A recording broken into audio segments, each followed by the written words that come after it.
Hello, my beautiful souls. Welcome sa ating tarot reading session. So, keep in mind, general reading po ito. Maring mag-resonate, maring hindi. Kunin nyo na lang po kung para sa inyo and leave the rest. Maring mag-shift ang energies or magkabaliktad. Kaya kayo na pong bahala kung saan kayo nakalugar sa reading natin. Okay?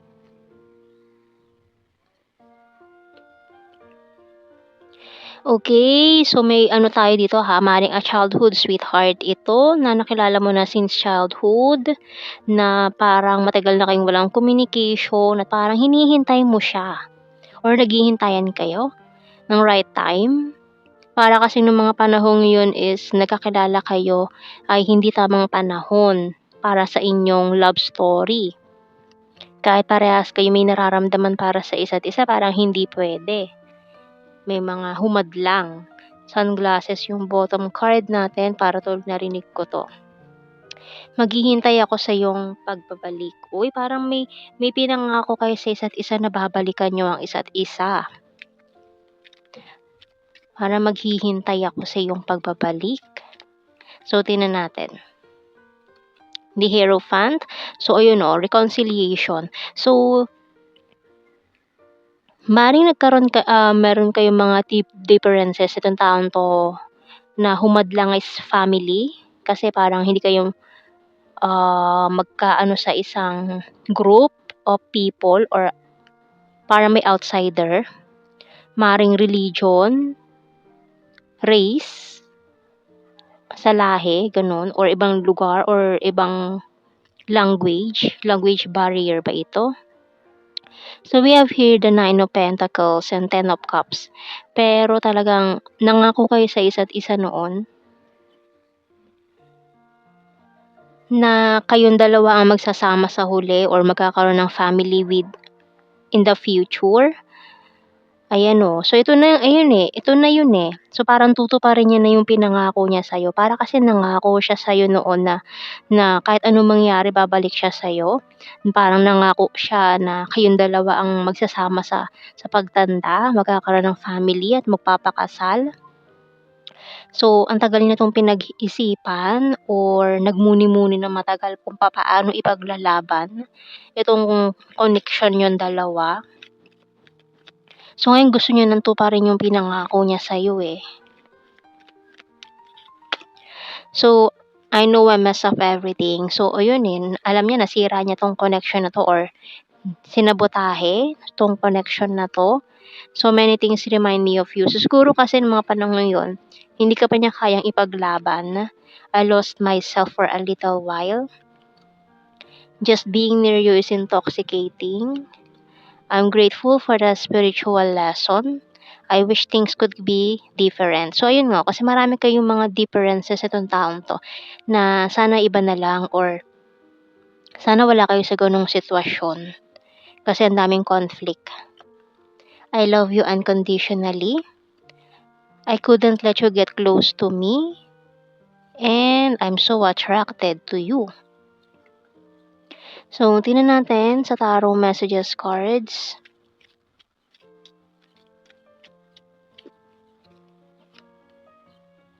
I have multiple opportunities. You're my strength. You're so sexy. Ayun o, tingnan mo to.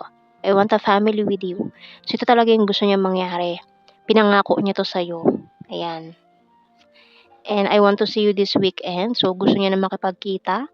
You're the fairest of them all. So, wala talagang masihigit sa'yo Alam niya yun. Can we talk? So, ayan, gusto niya na mag-usap kayo at magkita kayo. Moving forward. Bottom card, I'm waiting for you. So, see? Waiting. So, ang tagal nyo naghihintayan. Hinihintay nyo isa't isa.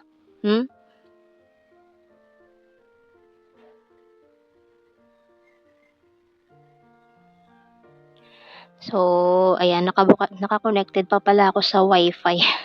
may notification na ayan, clinose ko. Tingnan natin sa initials.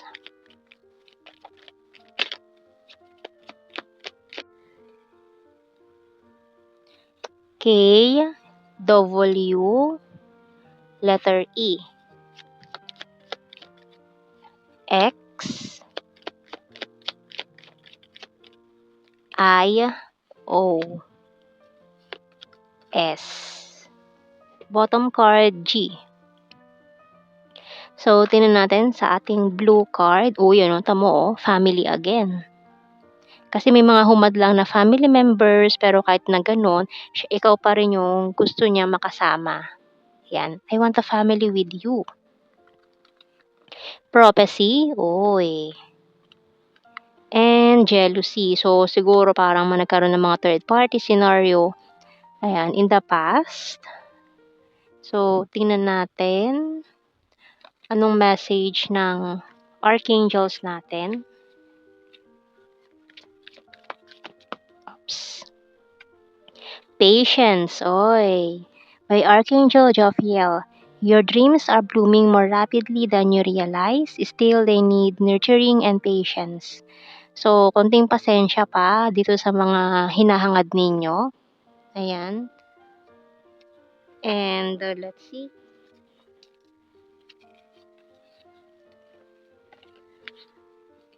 General signs and the messages tayo.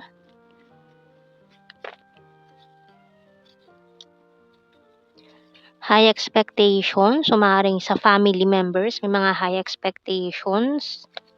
Air sign, Gemini, Libra, Aquarius. We have here emotional. April. So, soulmates talaga kayo. Killer smile. October, nature lover and animal lover. Number 8. 5. Perfect smile. Crazy for you. Confusing. So, may mga na-confuse. November. Past person. Selfie holy. Number 4. Lake and the city. So, August. Oh, ngayong August. Future lover.